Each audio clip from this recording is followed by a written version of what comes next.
오늘 주시는 말씀 시편 31편입니다. 시편 31편 한 절씩 교독하겠습니다. 여호와여, 내가 주께 피하오니 나를 영원히 부끄럽게 하지 마시고 주의 공의로 나를 건지소서.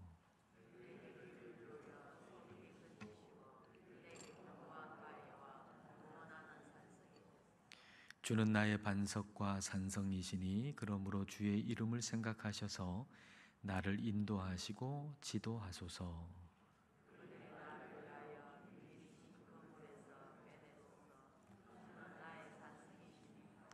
내가 나의 영을 주의 손에 부탁하나이다. 진리의 하나님 여호와여, 나를 속량하셨나이다.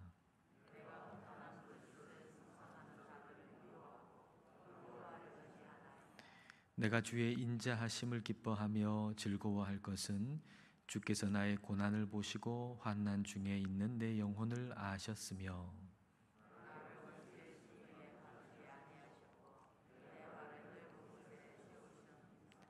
여호와여, 내가 고통 중에 있사오니 내게 은혜를 베푸소서. 내가 근심 때문에 눈과 영혼과 몸이 쇠하였나이다.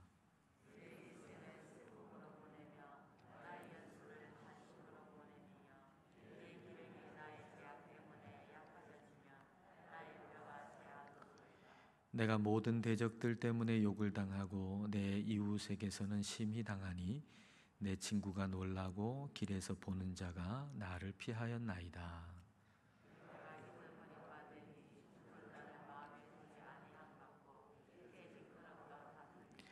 내가 무리의 비방을 들었으므로 사방이 두려움으로 감싸였나이다.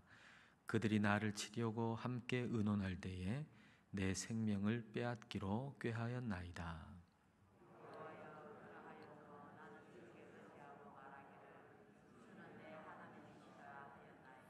나의 앞날이 주의 손에 있사오니 내 원수들과 나를 핍박하는 자들의 손에서 나를 건져 주소서.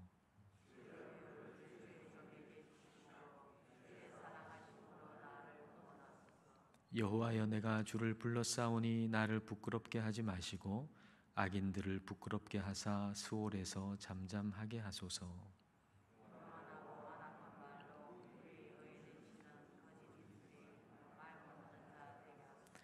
주를 두려워하는 자를 위하여 쌓아두신 은혜, 곧 주께 피하는 자를 위하여 인생 앞에 베푸신 은혜가 어찌 그리 큰지요.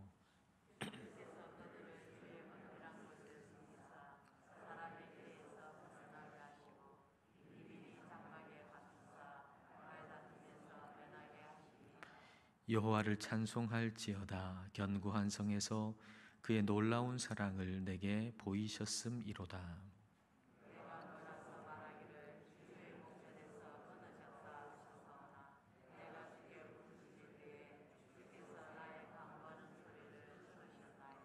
너희 모든 성도들아, 여호와를 사랑하라. 여호와께서 진실한 자를 보호하시고 교만하게 행하는 자에게 엄중히 갚으시느니라. 여호와를 바라는 너희들아, 강하고 담대하라. 아멘. 우리의 삶은 항상 포장된 도로와 같을 수만은 없습니다. 우리의 삶에는 언제나 비포장 도로, 굴곡이 있는 도로도 있게 마련이죠. 그 비포장된 도로를 우리는 고난이라고 합니다. 고난. 근데 우리의 삶 가운데 그 비포장된 도로가 있을 수밖에 없습니다. 따라서 우리는 고난 없는 삶이라고 하는 것 꿈꾸기 어렵고요.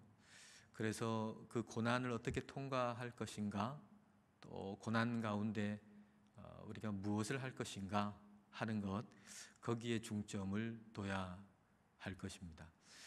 오늘 시편 말씀에서는 그 관점에서 말씀을 함께 나누겠습니다. 먼저 고난 가운데 우리가 해야 할 일, 그 고난이 우리에게 유익이 된다라고 하는 사실을 우리가 기억해야 한다는 것입니다. 모든 사람에게 다 고난이 유익이 되는 것은 결코 아닙니다. 고난이 이 세상 모든 사람에게 다 유익이 되느냐? 그렇지 않습니다. 그러나 하나님을 믿는 사람들에게는 고난이 유익이 됩니다. 왜냐하면 하나님을 믿는 사람들에게는 그 고난으로 말미암아서 하나님을 더 의지하게 만들고 그리고 하나님을 더 알도록 만들기 때문입니다.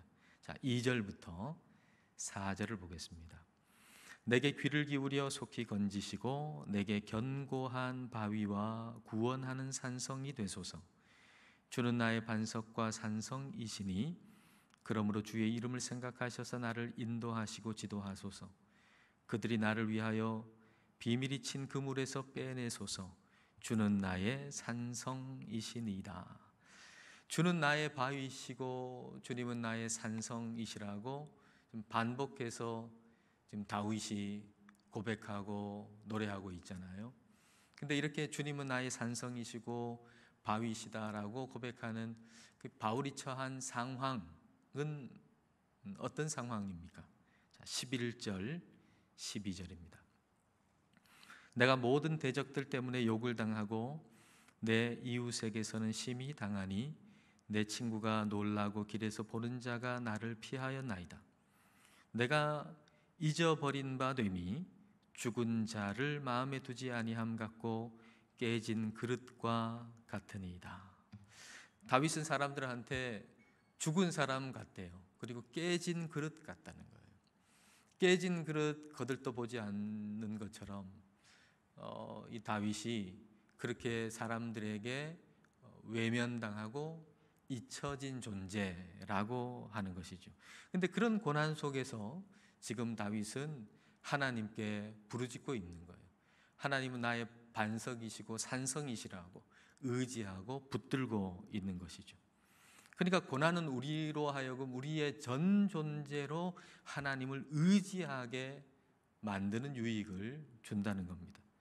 여러분 가운데 지금 고난 가운데 있다면 그것은 전 존재, 다시 말하면 이전에는 발휘할 수 없었던 집중력.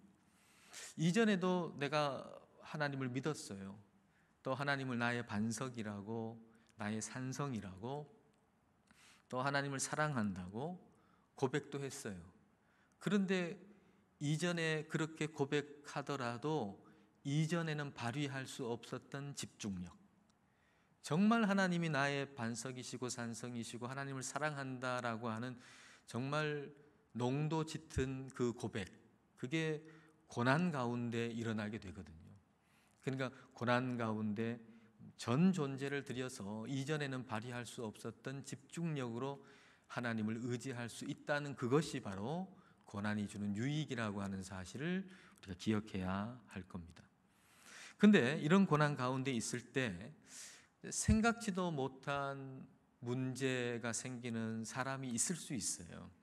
우리는 고난 받고 있는 그 사람이 가장 큰 문제를 겪는 사람이라고 생각할 수 있지만 그러나 생각하지도 못했던 어떤 다른 사람이 문제일 수 있다는 사실을 우리는 또한 생각할 줄 알아야 될 겁니다.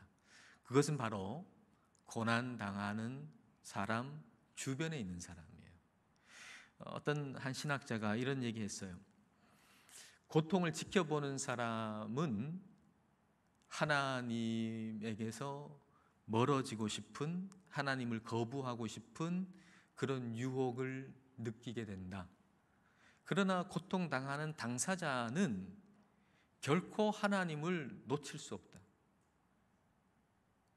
고통당하는 당사자는 하나님 없으면 안 되는 거예요. 그 고통 가운데, 그 고난 가운데 하나님 없으면 어떻게 돼요? 하나님 의지하고 하나님 붙들고 하나님 안 계시면 안 되는 거예요. 하나님 붙들고 하나님 의지하는데, 근데 정작 그 고통을 바라보는 어떤 사람은 저렇게 저 사람은 하나님을 잘 믿는 사람인데 저런 고통을 당하나? 그러면서 마음속에 하나님을 거부하고 싶은 유혹을 느끼게 된다라고 하는 거죠. 오히려 고통 가운데 있는 사람은 하나님을 더 의지한다는 거예요. 14절을 볼까요? 그런 고백을 여기서도 볼 수 있죠. 여호와여, 그러하여도, 지금 이렇게 고난이 심하지만 그러하여도 나는 주께 의지하고 말하기를 주는 내 하나님이시라 하였나이다.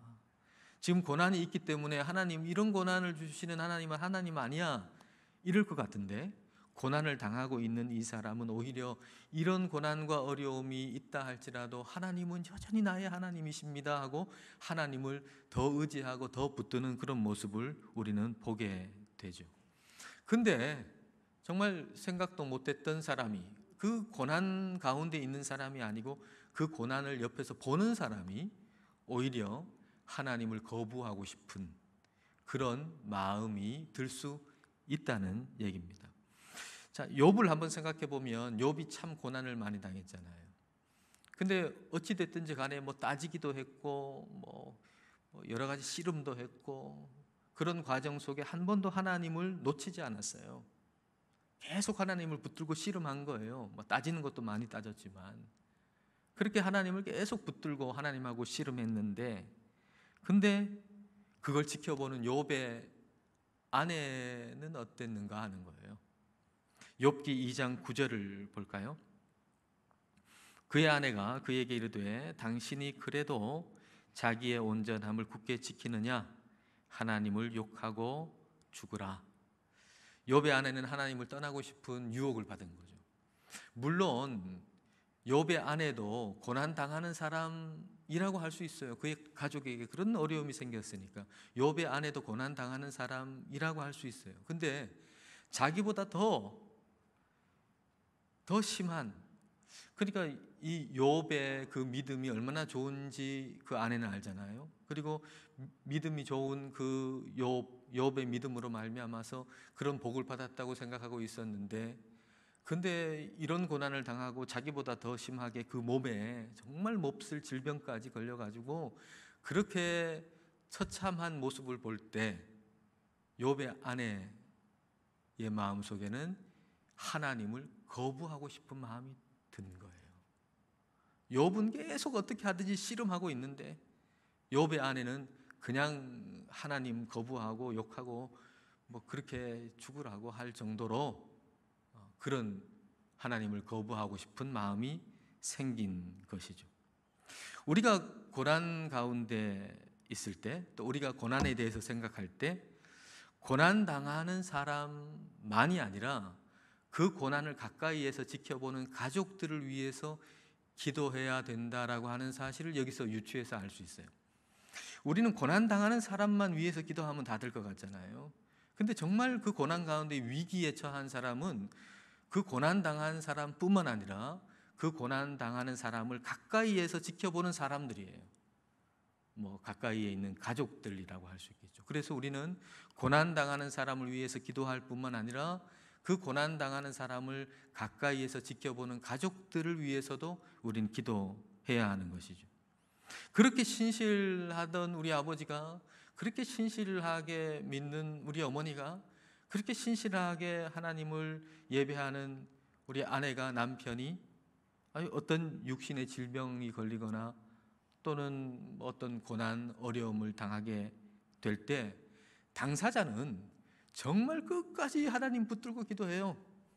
근데 그걸 지켜보는 자녀나 그걸 지켜보는 가족은 마음속에 아니 저렇게 하나님을 열심히 온전하게 저렇게 믿었는데 어떻게 하나님은 저런 고난을 두고 보시고 가만히 계실 수가 있나, 이런 생각이 든단 말이에요. 그래서 마음속에 그런 하나님은 좀 안 믿고 싶다, 그런 생각.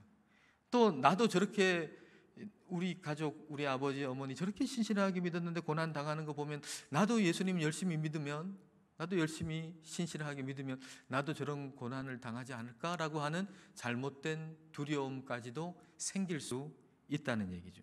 그래서 우리는 고난 당하는 가족들을 위해서도 기도해야 된다는 거예요. 그 한 사람만이 아니라 그와 같이 있는 사람들을 위해서도 기도해야 한다는 거죠.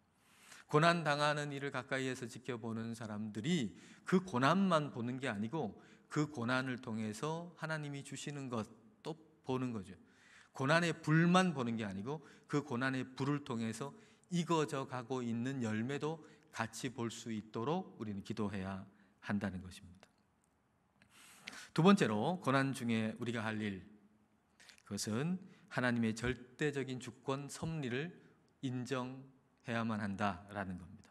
7절을 볼까요? 7절과 15절. 7절에 내가 주의 인자하심을 기뻐하며 즐거워할 것은 주께서 나의 고난을 보시고 환난 중에 있는 내 영혼을 아셨으며, 환난 중에 있는 내 영혼을 아셨다 그랬어요. 그러니까 지금 당하고 있는 이 고난을 그냥 우연히, 하나님이 모르게 우연히 일어난 일이 결코 아니다. 하나님 아신다는 거예요.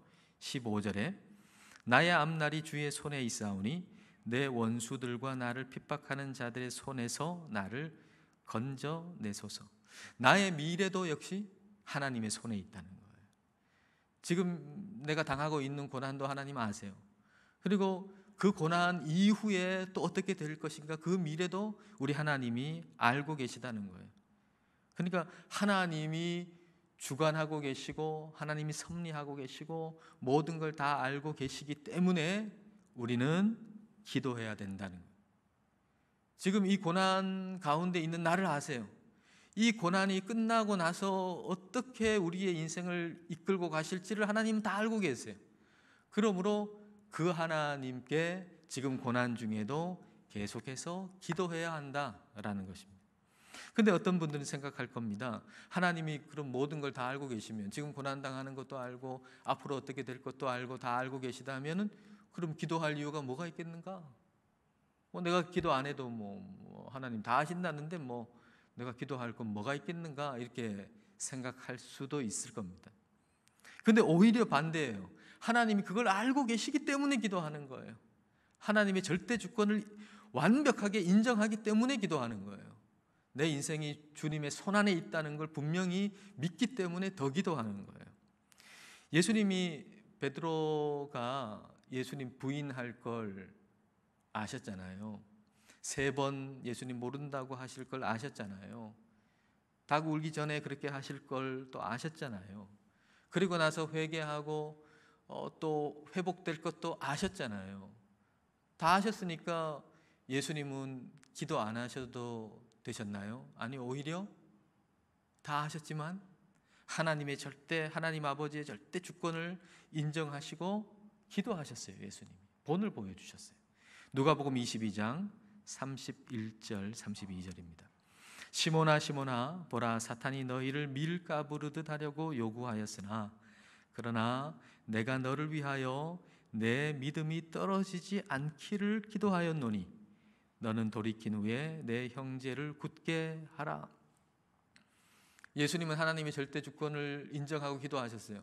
예수님은 아셨어요. 하나님 어떻게 하실 것인지.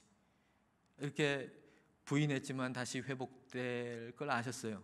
그러나 아셨기 때문에 더욱 기도한 거예요. 베드로의 믿음이 떨어지지 않기를 기도하신 것이죠.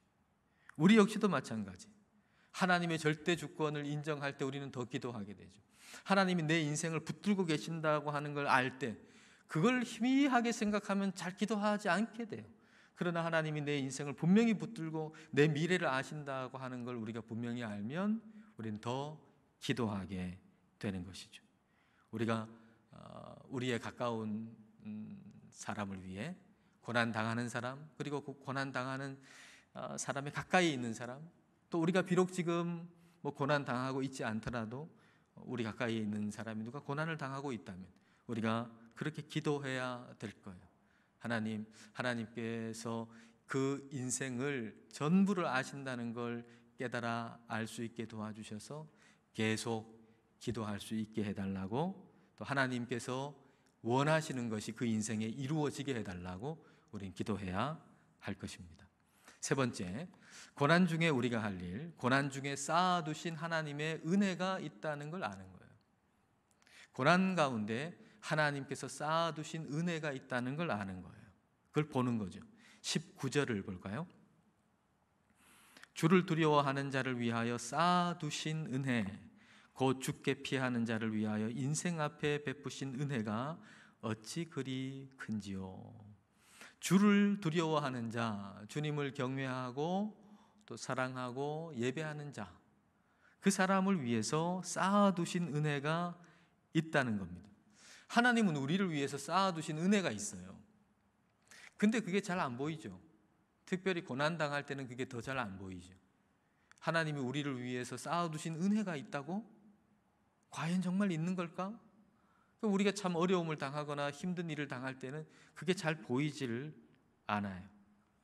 어떤 사람이 말하기를 자기는 하나님의 은혜의 선물을 위쪽으로 쌓아 올려놓은 선반이라고 생각했다는 거예요.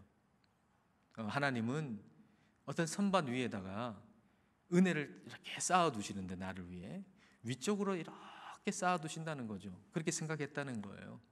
그래서 내가 계속해서 높이 해서 더 올라가면은 더 높이 쌓아 올려진 그 은혜를 내가 더 많이 받을 것이다, 이렇게 생각했다는 거예요.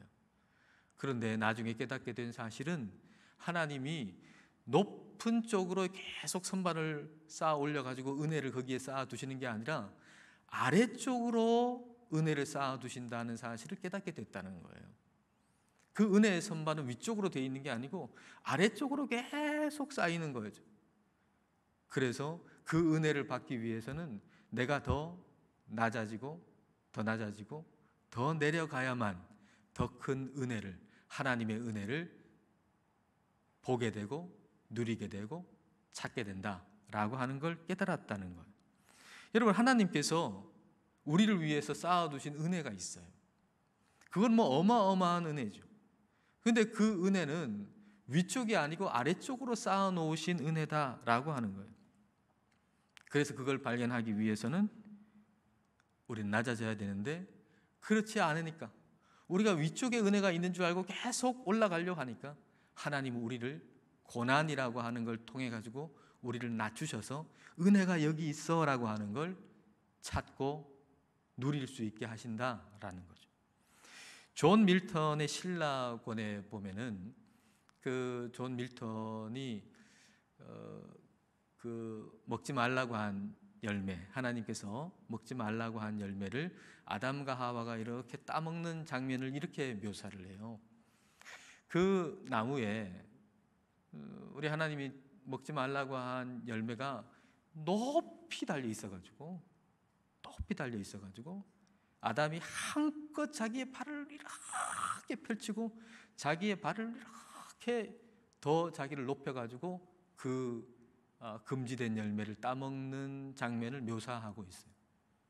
금지된 열매가 높이 있는 거예요. 그래서 어떻게 해야 되죠? 자기를 높여야 되는 거예요. 자기를 높여야 되는 거죠. 우리는 생각하죠. 우리가 높아지면 하나님의 은혜를 더 많이 받고, 우리를 높이면, 우리 스스로 우리를 높이면 우리가 많은 것을 얻게 될 거라고, 우리 스스로를 높이면 우리는 행복해질 거라고, 그렇게 우리는 생각하잖아요. 근데 그 반대죠. 우리 스스로를 높일 때 하나님께서 우리에게 베푸시려고 하는 은혜를 다 잃어버리고 만다라고 하는 사실입니다. 고난당하고 있거나 또는 사랑하는 자가 고난을 당하고 있을 때 우리가 기억해야 될 것, 그것은 그를 위해서 예비해 두신 하나님의 은혜가 있다는 것. 근데 그 은혜가 위쪽이 아니고 아래쪽으로 쌓여 있다는 것. 그래서 그 고난을 통해서 우리 하나님은 그 은혜, 쌓아두신 은혜를 발견하게 하고 감사하고 누리게 할 것이라고 하는 사실, 이걸 우리가 꼭 기억해야 한다는 것입니다.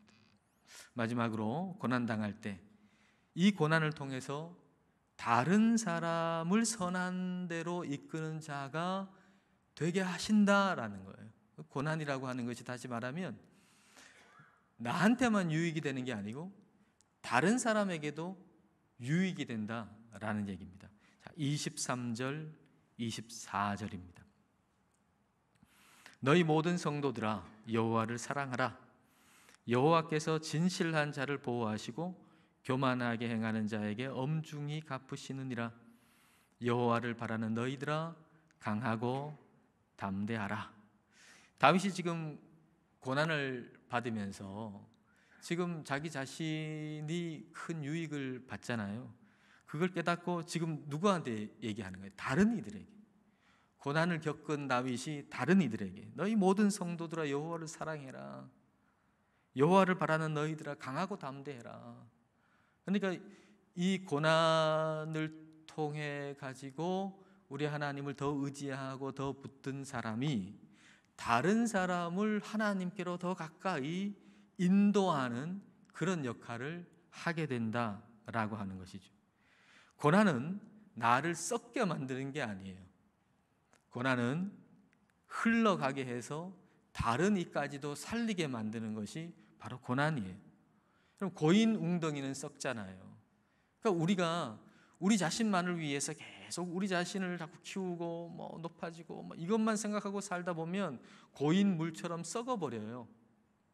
근데 하나님께서 그러지 못하도록 우리의 삶의 고난을 통해서 흘러가게 하시는 거죠. 고인 건 썩게 되지만 그러나 흘러가게 되면, 물이 흘러가게 되면 그 흘러가는 물 때문에 살아나는 것들이 많잖아요. 그렇게 우리의 삶의 고난을 통해서 내게만 유익이 아니고 다른 사람에게도 유익이 되게 하신다라고 하는 것입니다. 그러므로 우리가 고난 중에 이 고난을 통해서 다른 사람을 주님께로 인도하는 인생이 되게 해 주십시오라고 우리는 기도할 수 있다는 거예요. 이렇게 해서 고난은 내게만 아니고 다른 사람에게도 유익이 되는 거죠. 예수님의 고난을 생각해 보세요. 예수님의 고난이 내게 유익이 됐잖아요. 얼마나 신비로운 일입니까? 예수님의 고난이 우리에게, 나에게 유익이 됐잖아요. 그래서 예수님 안에 있는 사람에게는 나의 고난이 다른 사람에게 유익이 돼요. 놀라운 신비죠. 나의 고난이 나에게만 유익이 되는 게 아니라 다른 사람에게도 유익이 돼요. 그래서 하나님을 믿는 가족은 대단히 큰 복을 받았어요. 여러분, 하나님을 믿는 가족이 고난을 누가 한 사람이 받았다고 해봐요. 어려움을 당했다고 해봐요. 그 사람이 고난을 받아가지고 한 가족 전체가 다 망하는 일이 있을까? 없어요. 하나님 안에 있지 아니하면 한 사람이, 그 아버지가 사업에 실패해서 가족 전체가 망해요. 그런 걸 우리는 뉴스에서 계속 보잖아요. 한 아버지가 뭐 사업에 실패하고 뭐 좀 잘 안 되고 해가지고 이 사람이 고난을 받았단 말이에요. 근데 이 한 사람의 고난으로 말미암아 가지고 가족 전체가, 어린 자녀까지 다 그냥 죽잖아요. 그러나 하나님을 믿는 사람에게는 그런 일은 없다는 거예요. 하나님을 믿는 사람은 한 사람의 고난이 그 사람에게도 유익할 뿐만 아니라 다른 사람도 유익하게 한다는 거예요. 그러므로 여러분의 삶 가운데 여러분이 지금 고난을 당하고 있다? 여러분, 그것 때문에 여러분 가정 망하지 않습니다. 오히려 여러분의 자녀가 유익함을 받을 겁니다. 하나님은 우리의 고난을 통해 다른 사람까지 유익하게 하시는 놀라운 은혜의 하나님이신 겁니다. 이렇게 고난당할 때, 또 고난당하는 사람을 볼 때 이 고난의 유익을 우리가 생각하고 바라보시면서 기도하실 수 있기를 축복합니다.